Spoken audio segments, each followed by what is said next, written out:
तो दोस्तों अभी तक हमने देखा कि पर्सनल प्रोनाउन का यूज़ हम किस तरीके से करते हैं और पर्सनल प्रोनाउन जो हैं इंग्लिश में उनके मतलब क्या होते हैं हिंदी में। और अब हम जो देखने वाले हैं वो रहेगा पजेसिव प्रोनाउन। ठीक है, सॉरी, पजेसिव प्रोनाउन भी कह सकते हैं, पजेसिव एडजेक्टिव्स भी कह सकते हैं।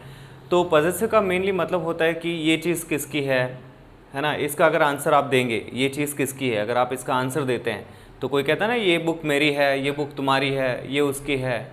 ठीक है, तो ये सारे पजेसिव होते हैं। पजेसिव का मतलब किसका अधिकार है, इस चीज़ पे किसका अधिकार है, ये चीज़ किसकी है।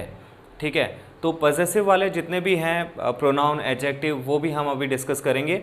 इसके अलावा हमने ये भी देखा कि हेल्पिंग वर्ब्स में इज़ आर एम की हमने बात की थी। तो इज़ जो यूज़ होता है वो आपको पता है कि सिंगुलर के लिए यूज़ होता है, जैसा कि हम ऑलरेडी डिस्कस कर चुके हैं। और आर की अगर बात करें तो आर यूज़ होता है प्लूरल के लिए, और आई के लिए हम यूज़ करते हैं एम। आई के लिए फिक्स है कि एम यूज़ करते हैं, राइट। तो चलिए अभी हम बात करने वाले हैं पजेसिव एडजेक्टिव्स और पजेसिव प्रोनाउन की। वैसे ये वर्ड अगर आपको टफ लग रहा हो, डिफ़िकल्ट लग रहा हो तो आप इसको भूल जाइए, बिकॉज इससे कोई मतलब नहीं है। हम ये देखने वाले हैं कि जब भी कोई सामान किसी का हो, ठीक है, तो उसके लिए हम किस तरीके के वर्ड्स यूज़ करते हैं। देखिए मैं दो सेंटेंस यहाँ पे लिख रहा हूँ। पहला सेंटेंस है दिस इज माई बुक। तो ये एक पजेसिव सेंटेंस हुआ क्योंकि इसमें पजेशन बता रहा है, अधिकार किसका है। फिर मैं एक और सेंटेंस लिखता हूं, दिस बुक इज माइन। अब दोस्तों ये बताइए कि इसमें से कौन सा सेंटेंस करेक्ट है। थोड़ा सा सोचिए और बताइए कि कौन सा सेंटेंस करेक्ट है, आपके हिसाब से कौन सा करेक्ट होना चाहिए। देखिए सबको पता है कि ये तो करेक्ट है, इसमें कुछ प्रॉब्लम नहीं है, बिकॉज इतनी इंग्लिश तो सब लोग बोलते ही हैं और आती है सब लोगों को। ठीक है, अब यहाँ पे कुछ लोग हो सकता है ये कहें कि ये रॉन्ग है, लेकिन ऐसा नहीं है, करेक्ट सेंटेंस है। दोनों ही सेंटेंसेस आपके करेक्ट हैं। अच्छा, फिर इनका मीनिंग क्या है। अगर दोनों करेक्ट सेंटेंसेस हैं तो इनका मीनिंग क्या है। दिस इज़ माई बुक, यानी ये बुक मेरी है। दिस इज़ माई बुक, ये बुक मेरी है। अच्छा, दिस बुक इज़ माइन, ये बुक मेरी है। मतलब कोई अंतर नहीं है, देयर इज़ नो डिफरेंस, दोनों के दोनों सेम सेंटेंस है। तो अगर सेंटेंसेस ये सेम है तो फिर ये चीज़ क्या है और ये चीज़ यहाँ पे क्या है। इन दोनों का ही मतलब है मेरी या फिर मेरा, इनका ही मतलब है। तो हम जब हम ये कहते हैं कि ये चीज़ मेरी है, ठीक है, तो उसके लिए आप माई भी यूज़ कर सकते हो और माइन भी यूज़ कर सकते हो। बस उनका यूज़ कहाँ करना है वो मैटर करता है, राइट। उस हिसाब से आपको उस जगह पे सेंटेंस में आपको यूज़ करना होता है। अब इनको मैं हटा करके दूसरे वर्ड्स यूज़ करके देखता हूँ। तो अब आपके सामने जो एग्जाम्पल है, this is his book, this book is his. फिर से दोनों सेंटेंसेस करेक्ट हैं और यहाँ इस बार आप देख रहे हो कि इनमें कोई डिफरेंस भी नहीं है। ये दोनों जो वर्ड हैं वो बिल्कुल सेम है, लेकिन सेंटेंस फिर भी करेक्ट हैं, इसमें कोई भी डाउट नहीं। दिस इज़ हिज बुक, ये बुक उसकी है। दिस बुक इज़ हिज, ये बुक उसकी है। दोनों ही सेम सेंटेंसेस हैं और इनका मीनिंग भी सेम है। अब जो नेक्स्ट सेंटेंस यहाँ पे है, this is her book and this book is hers. तो यहाँ पे हमने यूज़ किया हर और यहाँ पे हर्स। जैसे हिज लड़के के लिए यूज़ होता है, मेल के लिए यूज़ होता है, तो हर किसके लिए यूज़ होता है, फीमेल के लिए, राइट। तो दिस इज़ हर बुक, यानी ये बुक जो है किसी लड़की की है।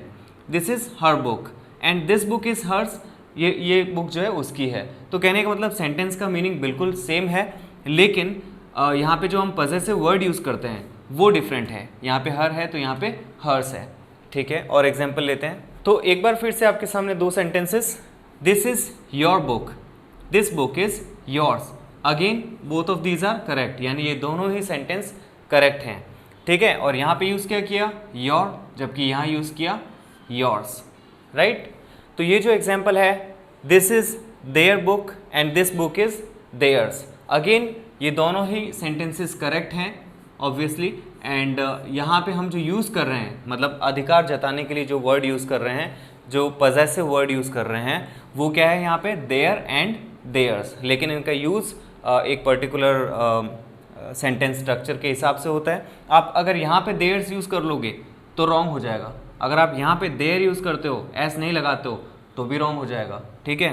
तो जो सेंटेंस स्ट्रक्चर है उसके हिसाब से ही आपको इसको यूज़ करना है, बिकॉज इनमें से एक है एडजेक्टिव और एक होता है प्रोनाउन, अगर मैं टेक्निकल बात करूँ तो। ठीक है, जो ये है ये आपका एडजेक्टिव होता है और ये होता है आपका प्रोनाउन। तो पॉजेसिव एडजेक्टिव और पॉजेसिव प्रोनाउन दो होते हैं। अगर आप टेक्निकल में नहीं भी जाना चाहो तब भी आप एटलीस्ट इनको इस तरीके से लर्न कर सकते हैं कि इनका यूज़ कैसे हम करते हैं। दोस्तों अब जो मैंने यहाँ बोर्ड पे लिख रखी है ये सारी हैं हेल्पिंग वर्ब्स, राइट, इनको हम बोलते हैं हेल्पिंग वर्ब्स। तो देखिए हेल्पिंग वर्ब्स कौन सी है, is, are, am, was, were, has, have, had, will, shall. Will, shall दोनों फ्यूचर की हेल्पिंग वर्ब्स हैं, राइट, इनको फ्यूचर में यूज़ करते हैं और इनमें सिंगुलर प्लूरल का कंसेप्ट तो नहीं है, बट विल को जो शैल को जो हम यूज़ करते हैं वो आई और वी के साथ यूज़ करते हैं, यानी आई और वी जब प्रोनाउन लेंगे तो शैल को यूज़ करेंगे और बाकी सारे प्रोनाउंस के साथ हम विल को यूज़ करते हैं। ये एक ग्रामेटिकल कंसेप्ट है, लेकिन स्पोकन इंग्लिश में आप सब जगह विल का यूज़ कर सकते हो, राइट, आप सारी जगह पे आप विल का यूज़ कर सकते हो। कुछ स्पेशल केसेस में शैल का यूज़ करते हैं जो हम बाद में डिस्कस कर सकते हैं। फिर आता है इज़, आर, एम, ये जो है तीनों ही, और वॉज, वर भी साथ में, तो ये कंटिन्यूस टेंस में यूज़ ज़्यादा आता है। कंटिन्यूस मतलब जब कोई काम चल रहा है ना, फ्यूचर, अभी करंट में, प्रेजेंट में कोई काम चल रहा है। फॉर एग्जांपल मैं आपको पढ़ा रहा हूँ, I am teaching you, right, तो ये सारे प्रेजेंट के लिए ये यूज़ होते हैं, is, are, am, present continuous में जब कोई काम चल रहा है। और अगर कोई काम पहले चल रहा था पास्ट में तो उसके लिए हम वॉज और वर यूज़ करते हैं, राइट। जैसे कल मैं आपको पढ़ा रहा था, I was teaching you yesterday, तो उस केस में I was teaching you yesterday, right. कल मान लीजिए बारिश हो रही थी, it was raining yesterday, it was raining yesterday. तो इस तरीके से हम वॉज और वर, ये दोनों ही पास्ट की हेल्पिंग वर्ब्स हैं, ये दोनों ही पास्ट की हेल्पिंग वर्ब्स हैं। और इज, आर, एम जो है ये आपकी प्रेजेंट की हेल्पिंग वर्ब्स हैं, लेकिन ज़्यादातर ये किस में यूज़ होते हैं, कंटिन्यूस टेंस में। लेकिन कंटिन्यूस के अलावा भी नॉर्मल भी यूज़ करते हैं, जैसे मैंने बताया था ही इज़ माई फ्रेंड, मैंने एक सेंटेंस बोला कि ही इज़ माई फ्रेंड, तो इसमें कोई कंटिन्यूस टेंस नहीं है, बट फिर भी हम इज़, आर, एम का यूज़ तो करते हैं, ठीक है। तो आप ये याद रख सकते हैं कि is, are, am present tense में यूज़ होता है, वॉज, वर पास्ट टेंस में यूज़ होता है, और विल, शैल फ्यूचर टेंस में यूज़ होते हैं, ये होते हैं फ्यूचर में। अब आता है हैज़, हैव एंड हैड, ये कहाँ यूज़ करते हैं, हैज़, हैव, हैड। तो मैं आपको बताऊँ, ये हैज़ और हैव जो है ये तो प्रेजेंट टेंस में है, और हैड जो है ये फिर से आ जाता है आपका पास्ट टेंस में। लेकिन हैज़ और हैव और हैड इन सब का यूज़ कहाँ करते हैं, जब कोई काम कंप्लीट हो चुका है, ऐसा अगर आपको सेंस मिल रहा है। जैसे अगर प्रेजेंट में अभी कोई काम कंप्लीट हो चुका है, फॉर एग्जांपल मैं अगर ये कहूँ कि मैंने खाना खा लिया है, तो उस केस में हैज़, हैव यूज़ कर सकता हूँ, राइट। लेकिन अगर हम बात कर रहे हैं कि पास्ट में कोई काम हो चुका था, जैसे आज सुबह ही कोई काम हो चुका था, तो पास्ट की बात हो गई ना, तो उस केस में हम हैड का यूज़ करते हैं। तो ध्यान रखिए, हैज़, हैव और हैड का यूज़ हम करते हैं कंप्लीशन के सेंस में, यानी कोई काम जब कंप्लीट हो चुका है या फिर कोई काम कंप्लीट हो चुका था, राइट। तो ये तीन हम उस केस में यूज़ करते हैं। तो अब ये थोड़ा सा मैंने आपको आइडिया दे दिया हेल्पिंग वर्ब्स का भी। अगले जो वीडियो में हम बात करेंगे तो डिटेल में हम और इन चीज़ों को जानेंगे, राइट। अभी ये पहला वीडियो है तो मैं बहुत सारा चीज़ें एक साथ आपको नहीं बताना चाहता, ताकि आप लोग वो होता है ना, डीमोटिवेट ना हो जाए कि इतनी सारी चीज़ें हम कब सीखेंगे। लेकिन फिर भी ठीक है, अभी थोड़ा बहुत मैंने इंट्रोडक्टरी पार्ट आपको दिया है, इंट्रोडक्शन पार्ट दिया है, और आपने देखा कि बहुत ईजी है, इतना मुश्किल ये नहीं है, राइट। एक चीज़ और बता दूं कि यहाँ पे इज़ आपका सिंगुलर है, ये आपका सिंगुलर हो गया, आर प्लूरल है, और एम आई के लिए यूज़ होता है।